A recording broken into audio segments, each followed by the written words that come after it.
Hello students, तो आज हम पढ़ेंगे हमारा जो अधिगम संबंधी कठिनाई हमारे सामने समक्ष क्या क्या आती हैं। जब बच्चा पढ़ाई करता है तो उसके समक्ष जो अधिगम करने में यानी कुछ सीखने में उसको कौन कौन सी समस्याएं उसके सामने निकल कर आती हैं। जैसे डिसलेक्सिया, इसका मतलब होता है जब बच्चा पढ़ने बैठता है यानी पठन संबंधी समस्या होती है।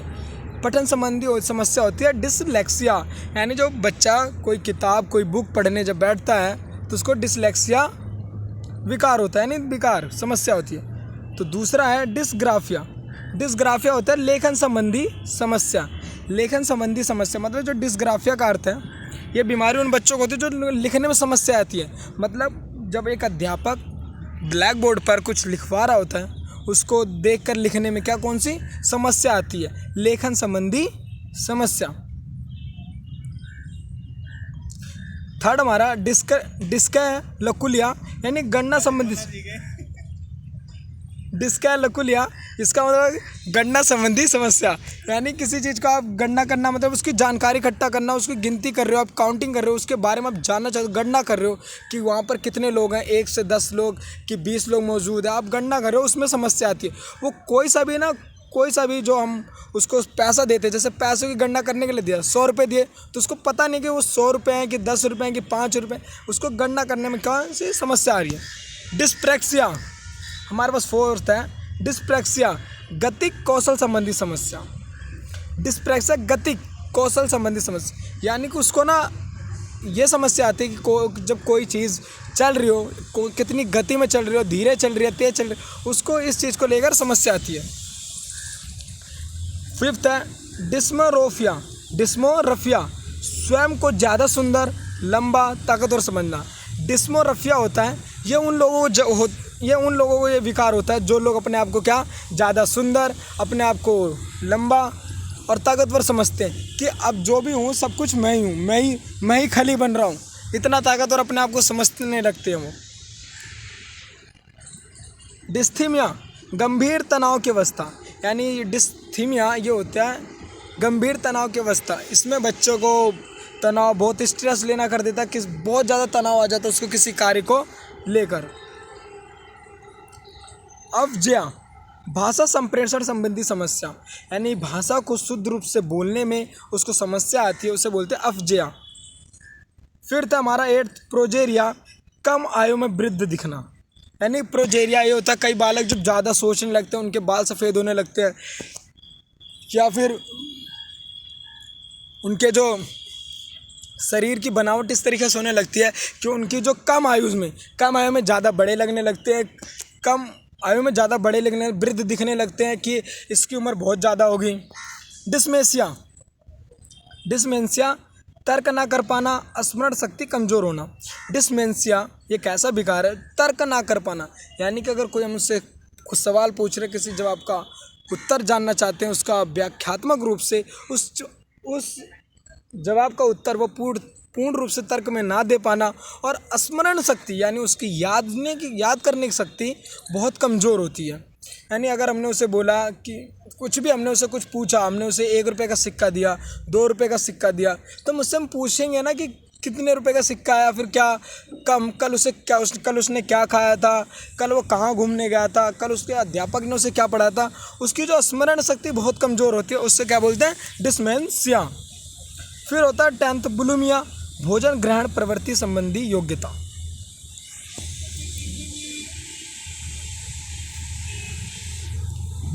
भोजन ग्रहण प्रवृत्ति संबंधी योग्यता, जब भोजन ग्रहण करते हैं उन समय उनको एक समस्या आती है, वो होती है एलेक्सिया होता है सीखने में अक्षमता। एलेक्सिया तब होती है उन बच्चों को होती है सीखने में अक्षमता। हम मतलब कि कोई उन्हें कार्य हम सिखा रहे हैं, वो कार्य को करने जा रहा है, भूल जा रहा है, बार बार फिर से सिखा रहे हैं उसे, फिर से भूल जा रहा है, उसको ये करने की क्षमता, यानी उसके अंदर कोई ये सीख क्षमता नहीं होती। अगर हम किसी बच्चे को बोल रहे हैं कि बॉल ऐसे फेंकते हैं, बैट ऐसे घुमाते हैं, लिखते ऐसे हैं, लेकिन तो लिखने में पूर्ण रूप से क्षमता पूर्ण नहीं है, तो उसको सीखने में क्या होती है, दिक्कतें। यानी हम उसे गाड़ी चलाना सिखा रहे हैं, बाइक चलाना सिखा रहे हैं, पढ़ना सिखा रहे हैं, बोलना सिखा रहे हैं, तो बोलने में सही से वो पूर्ण रूप से अपने आप को नहीं समझा पा रहा। ADHD अवधान यानी ध्यान संबंधी समस्या, यानी वो किसी भी चीज़ में ध्यान नहीं लगा पा रहा किसी कार्य को करने में, ये समस्या। डिसलेक्सिया के बारे में हम जान लेते हैं पूर्ण रूप से। डिसलेक्सिया से पीड़ित बालक वाचन से घबराते हैं। डिसलेक्सिया जिन बीमारी होती है बच्चों, उन्हें क्या वाचन से घबराते हैं, यानी किसी चीज़ को वाक्य को बोलने में घबराते हैं। इन्हें लिखी हुई सामग्री धुंधली दिखाई देती है। यह एक विशिष्ट अधिगम असमर्थता का उदाहरण है। यानी डिसलेक्सिया के कारण ये बोलने में भी घबराते हैं, यानी वाचन करने में। इन्हें लिखी हुई सामग्री धुंधली दिखाई देती है। यह एक विशिष्ट अधिगम असमर्थता का उदाहरण है। लक्षण, इसके जो लक्षण है वो किस प्रकार है? अक्षरों के उल्टे ढंग से प्रस्तुत करने, जैसे 100 को वॉज देखना। जैसे राम लिखा हुआ है, राम को कैसे देखना? मार देखना, MAR, मार। एक एक कर वह धीमी गति से पढ़ना। एक एक करके मतलब जैसे एक एक शब्दों को धीरे धीरे करके पढ़ना। दृष्टि व स्मृति संबंधी कठिनाइयाँ होती हैं। पढ़ते समय किसी शब्द या पूरी पंक्ति को छोड़ देना, यानी जब ये पढ़ रहे हैं तो ये क्या उस वाक्य लाइन को छोड़ देते, अगली लाइन में पहुंच जाते हैं। वाक्य में आए शब्दों को आगे पीछे करके पढ़ना, यानी अगर वाक्य में कोई शब्द आया है तो उसको आगे पीछे, जैसे वाक्य शब्दों को आए पीछे आगे पढ़ना करके इस तरीके से पढ़ता है, मतलब कि शब्दों को आगे पीछे करके पढ़ना। डिसलेक्सिया किस कारण होता है? यह रोग तंत्रिका तंत्र संबंधी विकृतियों के कारण होता है। यह वंशानुक्रम द्वारा भी हो जाता है। निदान, इससे बचने क्या कारण? निदान, पारिवारिक इतिहास का अध्ययन किया जाए तथा भाषा, वर्तनी, उच्चारण, बौद्धिक योग्यता, स्मृति संबंधी परीक्षण तथा व्यवहार का सूक्ष्म निरीक्षण किया जाना। इससे बचने के लिए हमें क्या क्या करना चाहिए? पारिवारिक इतिहास का अध्ययन किया जाए कि उसके जो अनुवांशिक कार्य थे वो कैसे थे, उसके बारे में पूर्ण रूप से ज्ञान विचार करना। भाषा, वर्तनी, उसको बोलना, उच्चारण, शब्दों का उच्चारण कैसे होता है, बौद्धिक योग्यता, उसकी बुद्धि जो क्षमता है वो कैसी है, स्मृति यानी उसकी याद करने की क्षमता कैसी है, उसका परीक्षण किया जाए, उसका IQ लेवल कैसा है। यानी स्मृति, उसको मतलब कोई सा प्रश्न हमने कोई सा चैप्टर या पाठ पढ़ने के लिए दिया, उसमें से हमने उससे कितनी लाइनें याद है, हम वो पूछ सकते हैं उससे। तथा व्यवहार का सूक्ष्म निरीक्षण किया जाए, यानी उसके व्यवहार में, उसके दिनचर्या में क्या क्या बदलाव आ रहा है, हम उसके बारे में पूर्ण रूप से हमें जानना चाहिए।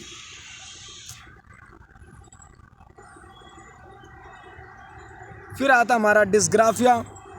डिस्ग्राफिया भी अधिगम असमर्थता का कारण है। इसके संबंध में लिखने की बाधिता से है। इसमें बाधित बच्चों द्वारा लिखे गए शब्दों को पढ़ने में कठिनाइयाँ होती हैं। लेखन धीमी, भद्दा एवं त्रुटिपूर्ण होता है। बालक शीघ्र थक जाता है तथा उंगलियों में दर्द होता है। डिस्ग्राफिया में क्या होता है? इसमें बच्चे लिखने से संबंधित एक कारण होता है, लिखने से संबंधित है। इसमें बाधित बच्चों द्वारा लिखे गए शब्दों को पढ़ने में कठिनाई आती है, यानी कई बड़े शब्द लिखा आ गए उनके सामने तो उनको पढ़ने में भी कठिनाई आती है उन्हें। लेखन कला, लिखने में भी बहुत धीमी गति से लिखते हैं, लिख भी नहीं पाते, मात्राओं का ज्ञान पूर्ण रूप से नहीं होता, जिस कारण वो बहुत हाथ धीरे चलता है। भद्दा एवं त्रुटिपूर्ण लिखते हैं। क्यों? ये जितना धीरे लिखते हैं उतनी गंदी राइटिंग इनकी होती है। बालक शीघ्र थक जाता है। क्यों? क्योंकि जब लिखने बैठते हैं तो हमारे उंगलियों में दर्द होने लगती है।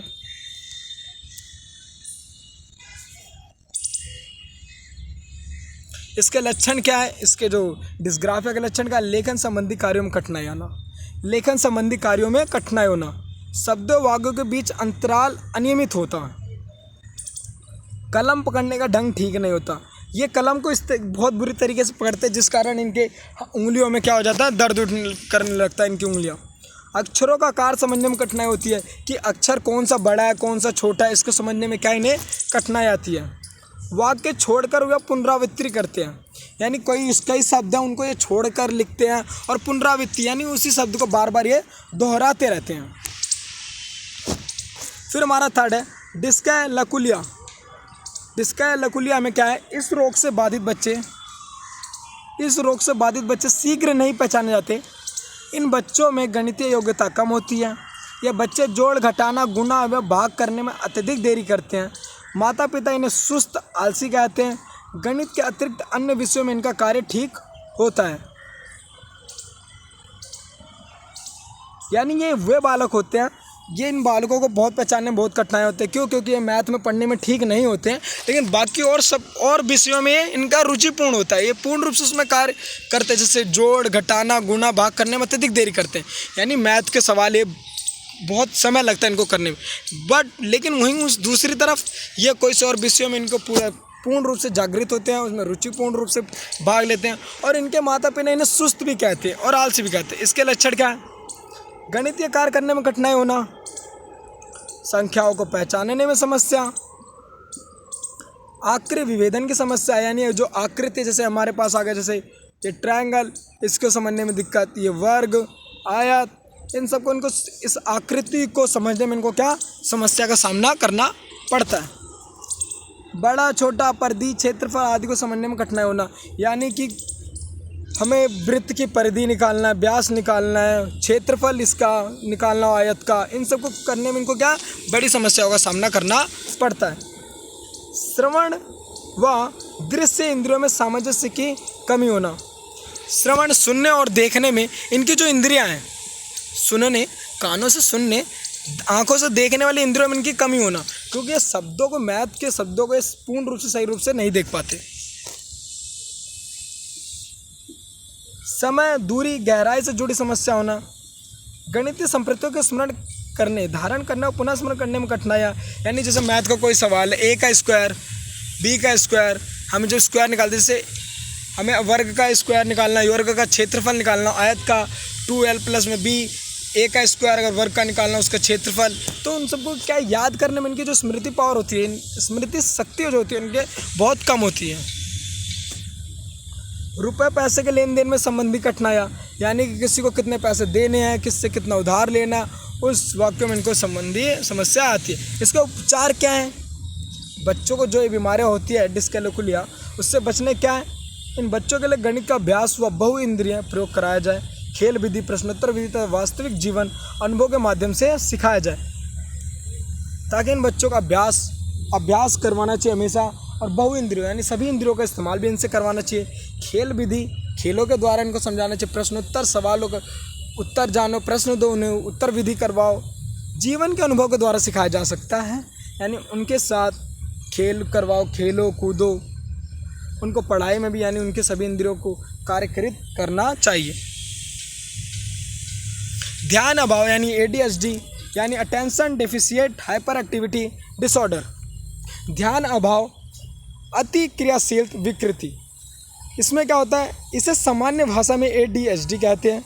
इन बच्चों में आवेगों के नियंत्रण की समस्या होती है, यानी ये अपने मन पे, ध्यान पे कंट्रोल नहीं रख पाते, इनका ध्यान केंद्रित नहीं हो पाता। इस कारण कक्षा में अनुशासनहीनता करते हैं तथा शिक्षण में बाधा उत्पन्न करते हैं। यह स्नायु तंत्र संबंधी विकृति है, जिसमें असामान्य स्तर का ध्यान, आवेश तथा अति क्रियाशील सम्मिलित है। यह बच्चे संवेगात्मक रूप से अस्थिर होते हैं। प्राथमिक स्तर के बच्चे तथा लड़कियों की अपेक्षा लड़कों में अधिक पाया जाता है, क्योंकि देखे हमने कि क्लास में देखते हैं जब पढ़ रहे होते हैं तो कुछ पीछे के बालक होते हैं वो बहुत शोर मचाते हैं, वो इसी से ग्रस्त हो रखे होते हैं। क्यों? उनका मन पढ़ाई में ध्यान एकत्रित नहीं हो पाता, जिस कारण वो शोर मचाते हैं, लोगों को पढ़ने नहीं देते, अध्यापक को डिस्टर्ब करते रहते। परेशान होकर अध्यापक थक जाता है और फिर इन्हें दंडित करता है, लेकिन अध्यापक भी समझ जाता कुछ महीनों के बाद, कुछ हफ्तों के बाद कि इनके अंदर कुछ ना बेकार है, ये ऐसी हरकतें करते रहेंगे। Thanks for watching my video. Like, comment and share and subscribe my channel education wonder. आपका